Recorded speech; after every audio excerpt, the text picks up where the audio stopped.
санаа өрхөн мөндөд үзэгчтэй хувь талын нэвтрүүлгийнхаа шинэхэн дугаарыг Яргаатын богны амнаас бэлтгэн хүргэж байна. Энэ удаагийнхаа дугаараар бид тайв шахам жилийг хамтдаа илээсэн хоёр хосыгоо нэвтрүүлэгтээ урьж оролцуулаад байгаа. Ингээд хосуудтайгаа уулзаж бидний амьдралаа хэрхэн бүтээсэн түүхээс хуваалцъя. Хувь талын нэвтрүүлгийн зорилго бол сүүлийн үед ихсээд байгаа гэр бүл салтыг бууруулахад нөлөөлөх. Тэр дундаа гэрэлтийн ариун нандин үнцнийг сэргийх билээ. Тиймээс ч бид хувь тавилангаа холбож бат бөх гэр бүлээ бүтээж чадсан ахмад хосуудтай уулзаж хэрхэн ад жаргал амар тайвнаар бэлгсэн амьдралаа бүтээснийг нь зовлон бишрэлийг давсан ухаанаас нь суралцахаар зориулждаг. Хувь тавилан нэвтрүүлгийн 20 дахь дугаарыг зочид хосуудаа нэвтрүүлэгтээ ороход залуу байхад ахмад урлагийнхаа үгийг сонсож өслөө. Харин одоо сургаалаа хийх цаг болжээ хэмээн зөвшөөрч биднийг найр сахин угтаасан юм а. Ахмад хосуудын сургаалыг сонсон суухад хосуудын гарц хоорондын харилцаа үйл хөдөлгөөн бүрээс хүнлэл хайр бидэнд мэдрэгдэж байлаа. Хосууд бүр өөр зам дээр өөрөөр учирлаар учирсан байдаг болохоор энэ удаагийн нэвтрүүлгийн хосууд маань ямар хэн хувь зохиолоор амьдралаа холбосон түүхээс нь одоо та бүхэндээ хуваалцъя.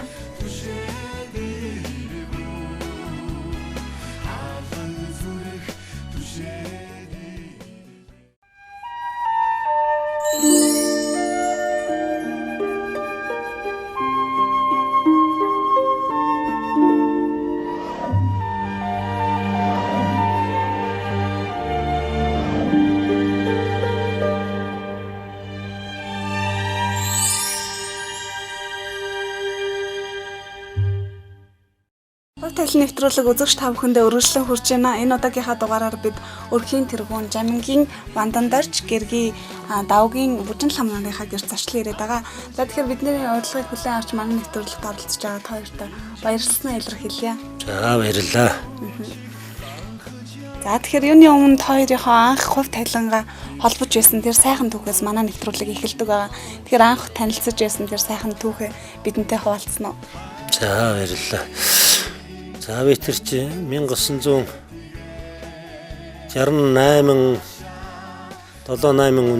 онд л эхэлж танилцсан хоёр. Тэгээд авгаа 68 онд 10 жилийнхаа сургуулийг төгсөөд Монгол Улсын их сургуульд оюутнаар ирж байсан. Би тэр үед бас Захан урчуудын салбарт зураач байж байгаад тэшүүрийн тэмцээнд ороод энэ Монгол улсын шгшээ багт тамирчин гэж татагж ирж байсан үе л дээ.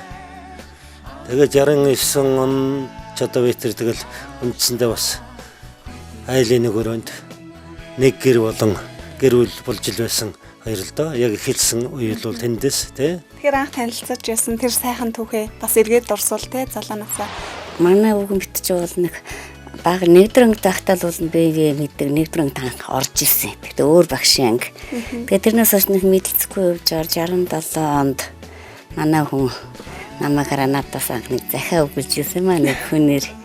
Тэгээд 67-ноос хойш захиа өгөл тэр үчих захиа өгдөг мод юу байсан штэ. Тэгээд тэр нэг захиа өгсөн. Тэгэл авахтай тэгэл би ч бас эмэгтэй тэр үуч бид нар ч бас тэгтийн даруй байсан.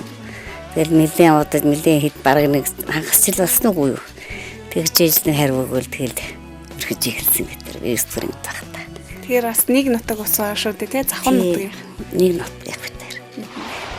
Тэгээд тэрүүдийн таних тэмдэг хийж өгвөл манай ангийнхан дэм ангийн хүүхдүүдэд сургуулийнханд хийж өгдөгөөсөө жишээ нь 10 жил нэгийн гээ анги ч гэдэг юм ингээд бичдэг таних тэмдэгтээ тэрийг хийдэг байсан. Тэгээ би нэг мэддэг байсан. Тэгээ нэг хэсэг мэдхээ байсан. Тэгээд эргээд л нэг ангимын болохоор яг эргэл бодлоо танилцсан. Тэгэл одоо өдөө хүрч энэ давтгаар. Тэгэхээр хүн болгоны хувь тавилан гэдэг бол маш өөр байдаг шүү дээ тий. Тэгэхээр бас амьдралаа бас ямар хантай тий ханаа зөв сонгох эсгээс бас хүний цаашдаа хувь тавилан шалтгаалт юм болоо гэж боддог. Таны бодлоор юу гэж боддог? Тэр үнэлтэй тэр дэм байлгүй яах вэ? Эсвэл бол эдээд одоо би тэр 69 онгод бодолтой хичнээн жил болж юу. Тэгэл амьдраад явна гэдэг чинь хүний цаанаас хувь тавилан хэлж сонгосон сонголт. Бид чинь тийм шүү дээ. Тэгээ ер нь тэгээд нутгаар аа гэж ах дүүс бүгд л одоо сэтгэл нь хэлжээж амьдрал эхэлнэ шүү дээ, тийм ээ. Эдний авч одоо их тийм бас уран зураг зурдаг, шөлөг өвчтөг гэж үжиг тоглодог. Яг л нөө Сүрэн Жуун Ардан багш гэдэг шөлөг шиг тийм хүн байхгүй. Тэгээд бид нууч танил намайг зураач байх чи ирж одоо миний ажил дээр орчуудын салбартаар зураг зурна, хамжид зураг зурна. Тэгээ хуучин их танил. Тэгээ би тэр чинь одоо үерхэж эхлэхэд нэг тийм адмын төлөв төвгөр авахгүй байхгүй. Тэгэхээр л бас хувь тавиланд байгаа юм л тэр чинь тийм. Тэгэхээр хүн бас ханаа сонгоход те үнэхээр хувь тавилангаараа учирсан болоо мэдээж бас цааш амьдрал илүү сайхан болдгоо гэж бид нарын хувьд боддгоо. Тэгэхээр таны хувьд бас те ханаа сонгохдоо охид бүсгүүчүүд маань юун дээр анхаарах хэрэгтэй гэж боддог юм. Ер нь хүн ханаа сонгохдоо хамгийн гол нь хүн чанар. Хүнийг одоо дээд нь аваад хин хинийг өөдөн татаад аваа явж байгаа. Тэгээ манай монголчуудын ярьдгээс нь удам бас үнэхээр дотор удмыг харж байгаа юм бас зүйтэй юм лөө гэж бас сүлээд боддог болсон л дөө. Тэгвэл хүн хин хинэл хүндэтгэн хайрлныг итгэл өгч нэгэндээ итгэж хамгийн гол нь. Итгэл дээр л бүх юм найдвар. Тэгээ нэг жинхэнэ одоо үнэн сэтгэлээс итгэж найдаж хайрлаж л амьдрах хэрэгтэй. Хоёулаа нэг нь уурсанд нэг нь одоо хүлээн зөвшөөрөд өнгөрдөг ч юм уу. Нэг гайхалт тэр дор нь хоёулаа уурсалтай байхгүй. Нэг хүлээцтэй л тэгэл яг эмэгтэй хүн бол монголчууд нөө ир нөхрөө хайрлаж дээлж хүнэлж яадаг тэрийг бас их чухал. Одоо бас хүндэлж явах нь дээр юм уу гэж бас боддог. Ханыхаа ажил мэргэжлийг хүндлэх тий дэмжих гэдэг бол маш их чухал. Тэгэл байх уу тий. Тэгээд юуны өмнө хэлэхэд юулдаа юм. Бидний эсэг өвгдийн баримталж байсан тэр хүний зан заншил амьдралынх нь төөх аав ээжийн таньдаг ах дүүгийн таньдаг удам судрын мэддэг байна гэдэг бол бас хүний агуу юм бол да тий. Бидний ээж аваад эцэг эхүүд бол ер нь хүүхдээ хэлхээсээ илүү тий үлгэрлэн харуулдаг шүү дээ. Тэгэхээр таны ээж аав бас тий эхнэр хүн болоход тань юу гэж хэлж захиж тэр сургаалаас нь дурсвал манай ээж аав хоёр хоёулаа одоо нөхрөө хүндэлж яв. Нөхрийнхөө хүнээс ч одоо муухай ашиж болохгүй гэж заа юм дээ. Хэлдэг л байсан л да тий. Манай ээж бол тэр урагтай бол нэг юм дуурдаг. Хаяал нөхөв бил манай энэ өгөнт ихсэн манай ээж хоёр өөрийнхөө хөвчгөл ер нь хүн тэр нэг одоо хатан миний тэр өглөөд буруу юм адилхан хүний хөвгтөмж адилхан өөрийнхөө хөвчгөл тэр хүн тандах хэрэгтэй шүү дээ. Тиймээсээ төсөл энэ одоо энэ манай гэр тийм байна энэ манай хөрмийн юм байна гэж тандаад бол бас л буруу нэг хасан даа. Адилхан л одоо өөрийнх нь өөр хөвгтэй амьдарч байгаагаас шаш адилхан л өөрийнхөө өөр хөвчгөл хайрлаж л бас тэрийг хүндэтгэж явж байгаа хэрэгтэй юм уу гэж бас боддог. Ер нь хүүхдүүд л сайн сайхан явбал те эрүүл сарвал явбал та бүхний маань бас жаргал идэг болоо гэж боддог. Үгүй тэгэлгүй яг одоо эрүүл сарвал ажил хөдөлмөртэй үнж за хань нөхөр нь бас сайн байх хэрэгтэй авгаа хүүхэд нь тийм ээ. Адилхан хөдлөх болох юм байна шүү дээ. Тэгээ хүүхдүүдтэйгээ тийм. За баярлалаа эрхэм үндэт үзэгчд маань хувь тавилан нэвтрүүлэгтэй хамт байна. Тэгэхээр хэдхэн хормын дараа нэвтрүүлгийн үргэлжлүүлэн хүлээн авч үзээрэй.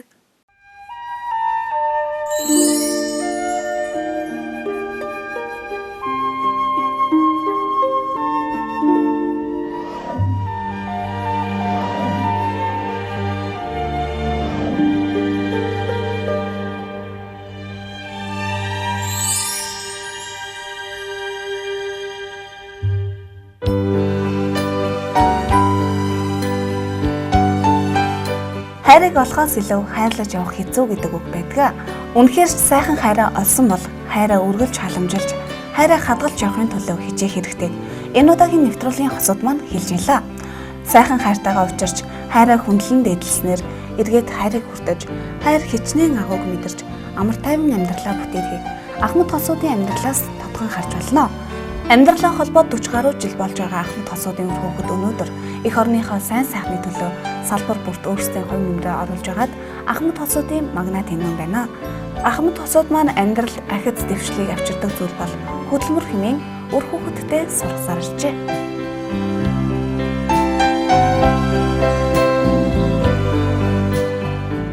За тэгэхээр вандан дарж ах юм маань хойд те амьдрал бол үргэлжл одоо юм баяр баясгалантай үргэлжлээд жаргалаар дүүрэн байхгүй шүү дээ тий. Тэр хүний амьдралаас та хоёрын маань амьдралаас ямар зовлон бэрхшээл тохиолдож вэ? Тэр бүгдийг ер нь хэрхэн давж байсан бэ? Хөөе хүний амьдрал чинь дандаа жигд байна гэж байхгүй шүү дээ. Тэгээд биднүүд яг энэ хүүхэд жоохот маань бас би тэрийг ядарсныг харж үзсэн ч юм бурхан тэнгэр харж үзсэн ч юм уу ер нь бас нэг айлгаж сандаргаж байгаагүй. Тэг яг тэгэл эцэг өгöd мань тэгээ ээж аав мань тэгэл ингээд бурхан болоод хийж дэшээ ингээд нутгал уулж барих хүн зовлон жаргал байлгүй байх уу те зовлон байлгүй байх. Үргэл дандаа инээж хөрч явна гэж байх уу те. Тийм учраас хүн гэдэг амьдрал дээр нь ямар ч юмыг л туулж л чаддаг л байх хэрэгтэй л гэж боддоо шүү дээ тийм. Аль болохоор эвтэй найртай байх хэрэгтэй. Хамгийн гол нь тэгвэл эв чадгаа буугарна гэдэг чинь хэзээ үг шүү дээ тийм. Тэгвэл тэгэл амьдрал бүтэнлэгсээ үг шүү дээ. Ер нь бэрхшээл зовлон тохиолдоход бас те хин зөв хэлснийгээ дагаад те бас маш төвчээртэй байна гэдэг бол их чухал юм болов. Тэгэлгүй яах вэ те хамгийн гол нь эн чинь гэр бүлийн хоёр ч үргэлжил энийгээ тэгэл ханаагаад байна гэж байхгүй шүү дээ. Хаяа бас би эндээ сэтгэлд болохгүй юм байна. Хаяа бас хийх ажил гаралгүй байх вэ чинь хүний амьдрал чинь те тэрнийг л хэн хүлээцтэй хэн өөргөө биелүүлж л байвал болно доо. Тэгэхээр бас урлагийн хүн те урлагийн ажилдаа ингээд шамдаад явж байхад бас ханийн дэмжлэг бас маш их хэрэгтэй. Хань нь бас ингээд дэмжиж төсчихснээр бас те илүү их амжилтанд хүрдэг болов гэж бодож байна. Тэгэлгүй яах вэ те энэ чинь урлагийн юу гэдэг чинь өөрөө тэгэл хүн сэтгэл санаа сахгуулаад өөрөө сайхан амгалан тайван байх юм бол өшөө амьдрал чинь тэр уран бүтээл өшөөл зэцгэлж өгнө шүү дээ. Ингээл сэтгэл дундуур нэг ууртай уцаартай байхад ч бас нэг юм ч орж ирэхгүй тэгэл тийм л байдаг шүү дээ. Тэнгэр сэлэмгүй байхад хүртэл хүмүүний сэтгэл санаа ямар байдаг вүлээ. Тэнгэр бүрхэг бүүдгэр байх ч адилхан бүүдгэр байдаг шүү дээ. Тэрнтэй ялгаагүй шүү дээ. Хүний амьдрал гэдэг чинь ер нь байгалаад байгаа л яг л тэндээ зогтсон байдаг юм чи тэ. Таны хувьд бас голчлон байгаль зурд юм байна. Тэгэхээр хүн байгалийн холбоо бол маш чухлаа. Тэг хүн холбоотой гэж ярьдаг шүү дээ, тэ. Хүн байгалийн холбоо бол үнэхээр ерөөсөө амьтан хүн байтугай амьтны оршин тогтнох гэдэг чил байгаль шүү дээ. Ямар ч амьтан хүн ер нь адгуус зэрлэг амьтан бүгд л энэ дээр тогтж байгаа, энэ дээр амьдарч байгаа, энэ дээр алхаж гисгэж байгаа. Тийм учраас хүн болвол байгальд үргэлж хайрлаж явах хэрэгтэй юм байгаа юм л та тий. Тэгэхээр телевизийн ажил гэдэг тэр дундаа бас тий урлагт бол маш их цаг зав шаарддаг шүү дээ. Тэгэхээр энэ их ажлын хажуугаар тий тусгал дэмжээд арын албыг нь зохицуулаад явдаг. Хандаа бас хэлэх зүйл байвал амжилтлан хэлэх зүйл байвал. Үгүй тэгэлгүй байх юм амьдралдаа хэлэх зүйл зөндөл байлгүй байх уу тий. Үргэлжил баярлалд явдаг тий. Үргэлжил баярлалд явдаг. Тийм учраас л дэмдээ дээс ирчэндээ илэхчээр ингээ амьдрал маань цэцгэлээ түшээд бие нэгэн түшээд ингээ өр хөөхт минь өнөр өтгөн сайхан амьдрал гэж хүний ер нь ховь тавилан цаанаасаа заяасан тэнгэр бурхандан газар усандан залбирч явдаг шүү дээ. Ер нь тэгээд хань гэдэг чинь бол ялгаагүй цугл толгой холбосноос ижил шүү дээ. Тийм л байлгүй байх. Тэгээд хамгийн дээд дээр баярлж явдаг хүн шүү дээ.